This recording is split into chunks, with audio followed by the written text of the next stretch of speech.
Muuga küla on esmakordselt mainitud 1526. aastal. Nimetus Muuga on arvatavasti tuletatud sõnast munk. 1860. aastal ostis Muuga mõisa Peterburi kunstide akadeemia professor Karl Timoleon von Neff, kes tegi kõik selleks, et Muugas kujuneks üks Baltimaade esinduslikumaid mõisaansambleid. Itaalia palazzo tüüpi hoone ehitustööd kestsid 5 aastat.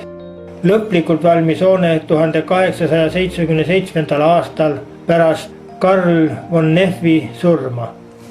Muuga mõisa peahoone on kõrge sokliga 2-korruseline rustreeritud hoone. Korruseid eraldab lihtne friis. Valitsev keskrisaliit on lahendatud mitte tavapäraselt lotsana, mille üks sein on arkaadidena avatud. 3 ümarkaart toetavad sambaid kaunistavad karuatiidid. Ka vestibüül ei asu tavapäraselt hoone keskosas, vaid maja idapoolses otsas. Muuga mõis konfiskeeriti kunstnik Neffi pojatütrelt 1941. aastal. Alates 1944. aastast töötab peahoones kool. Siselahendus on üles ehitatud paraadlikule perspektiivivaatele.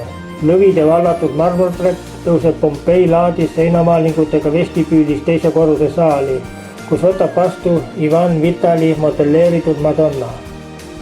Neorenessansi jooni eksponeerivast härrastemajast õhkub paleelikku väärikust. Nii peahoone asukoht kui ka arhitektuuriline lahendus rõhutavad Neffi soovi paigutada ja atraktiivselt eksponeerida väärtuslik kunstikogu. Karl Timoleon von Neff oli oma aja üks menukam baltisaksa kunstnik, Peterburi kunstiakadeemia liige. Oma Muuga mõisas eksponeeris kunstnik skulptuure, maale, vaipu, mööblit. Paljud neist olid küll koopiad. 1941. aasta kevadel inventeeriti ja hinnati kogu väärtuseks 4 977 000 rubla. Aastatel 1946–48 viidi kunstikogu Tallinna kunstimuuseumi. Kogus sisaldus 24 väga head koopiat, 19 Neffi õliskitsi, abikaasa portree ja veel 4 maali, 24 suurepäraselt kullatud raami, 11 pronksskulptuuri, 4 marmorpüsti Neffist, hulgaliselt skulptuurseid figuure ja gruppe mitmetest materjalidest. Tallinna viidi kokku 65 eset. Nende hulgas olid ka Millose Veenus ja trepikäigus paitetud lõvid. Karl Vossi valmistatud Millose Veenuse koopia asub praegu Kadrioru lossis. Ka Nova lõvide koopiad on aga Muuga mõisa tagasi toodud. Riikliku kaitse alla on võetud peahoone, kellatorn, väravaehitis, karjakastell, park, tuuleveski, möldrimaja ja küül.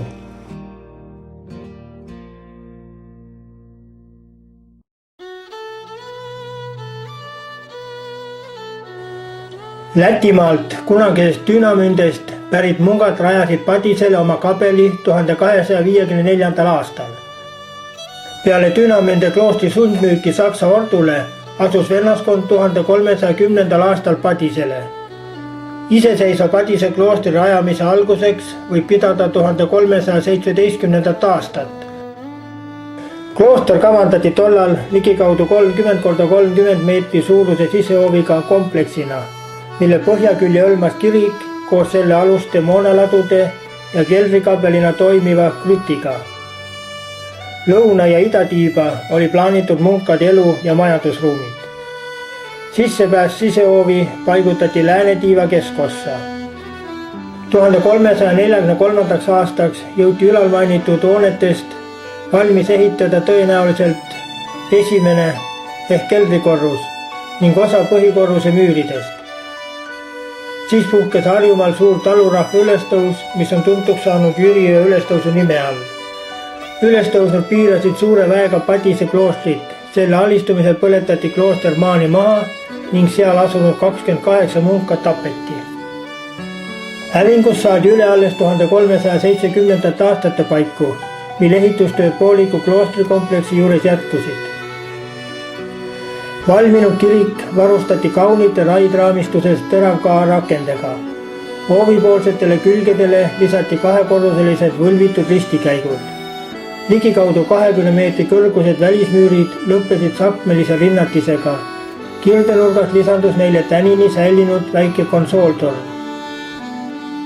Oma suurima õitsengu saavutas klooster 1400. aasta paiku, mil lisaks ulatuslikele valdustele Eestimaal oli klooster omandanud ka valdused Lõuna-Soomes, praegus Helsingi ümbruses, Porvoos, Sipos ja Pernajas. Kloostri tegevuse lõpetas ordu Liivi sõja ajal 1559. aastal. Siis siirdus linnusena välja ehitatud klooster Hertsog Magnuse valdusse, kelle käest rootslased ta 1561. aasta sügisel endale vallutasid. Peale seda jõudsid aga varsti padis alla Vene väed. 2-päevase piiramise ja ägeda suurtükitule tulemusena andsid selle kaitsjad eesotsas pealik Hans von Oldenburgiga alla. Padise jäi venelaste kätte 4 aastaks, mil nad seda täiendavalt kindlustasid. Kuid 1580. aasta lõpuks, peale 13 nädalat kestnud piiramist, vallutasid Padise uuesti rootslased. Nimetatud piiramised ja vallutamised olid aga Padise kloostri muutud osaliselt varemeteks. Rootsi kuningas Gustav II Adolf kinkis 1622. aastal Padise Riia külgermeistrile Toomas von Rammile. Kingituse tulemusena kolis Rammide suguvõsa Eestimaale. Esialgu kohendati tervemat kloostrijooned mõisa tarbeks, täpsemalt selle põhja- ja idatiib, millele ehitati peale katus. Sõdades kannatanud idatiib taastati, ehitades sinna uusi müüre ja võlve ning muutes akna- ja ukseavasid. Põhjatiivas paiknev kirik oli jäänud sõjas suhteliselt terveks, kuid mõisal säärast kõrget saalruumi vaja ei läinud. Seetõttu poolitati kirik vahelaega ning tükeldati seintega väiksemateks ruumideks. Rammid elasid kloostri ruumes kuni 1766. aastani, mil klooster välgus süüdatuna varemeteks põles. Seejärel alustati kõrval oleva mõisahoone ehitamist. Padise mõisa uus peahoone oli esialgu barokne ühekorruseline kiviehitis. Von Rammide aadlisuguvõsa kätte jäi Padise mõis kuni võõrandamiseni 1919. aastal ning mõisa viimaseks omanikuks oli Fridolf von Ramm. Mõis natsionaliseeriti Eesti Vabariigi poolt 1920. aastal ja selles tegutses Padise kool kuni 1982. aastani. Aastal 1998 ostsid mõisa peahoone tagasi von Rammide järeltulijad.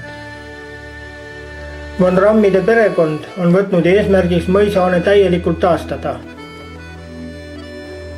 Mõisa peahoone on väljas täielikult, seest osaliselt renoveeritud. Lisaks on uuesti välja ehitatud mõisaga ühenduses olev kunagine teenijate maja. Praegu avatud osas tegutseb hotell ja restoran, mis võtab külastajaid vastu iga päev.